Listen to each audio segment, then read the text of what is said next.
We are following breaking news. The U.S. Army is ordering a temporary stand down of its Apache helicopter training flight operations.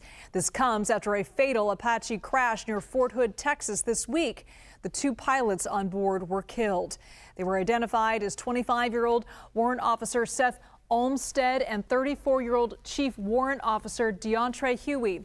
Both were from Texas. Olmstead entered the Army in 2023, Huey in 2014. They were the only two people on board.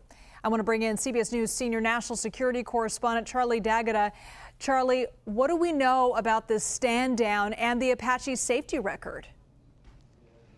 Well, let's start with the safety record because it has a higher crash ratio than most helicopters, but this is an attack helicopter.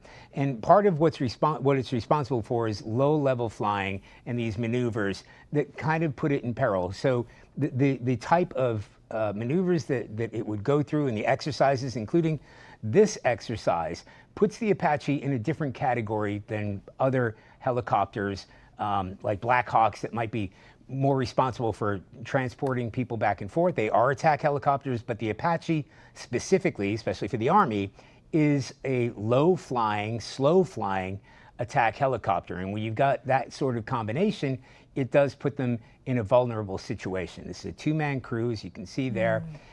So it's not a disproportionate number of crashes.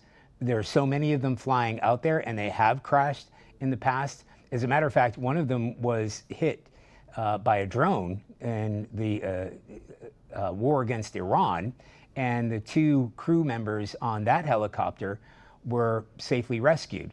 And these combat helicopters will still be part of the combat. The training missions, as we're seeing here at Fort Hood and wherever else U.S. Army is operating, those are going to be put on hold for now. But the combat missions, those will still go forward. I'm curious, Charlie, is it unusual for the Army to halt all training flights of a particular type of aircraft following an accident like this? No, Liz, that is a perfect question because it's not unusual. It's not unusual because, first of all, it suggests that the U.S. Army, the U.S. military, hasn't determined exactly what brought this helicopter down.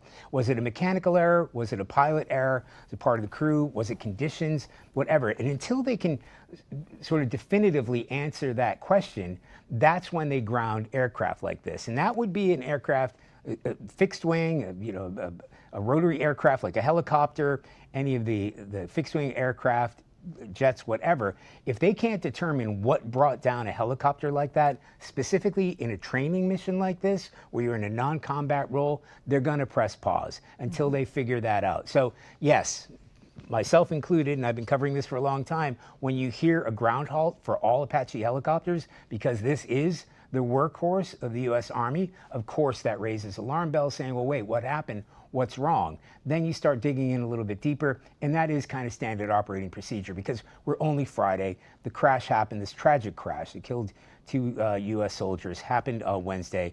They're going to have to determine what happened because the utmost responsibility for the U.S. military is force protection. And they're going to want to know exactly what brought this helicopter down before they feel confident enough to put them back in the air. I want to make sure another accident like this doesn't happen.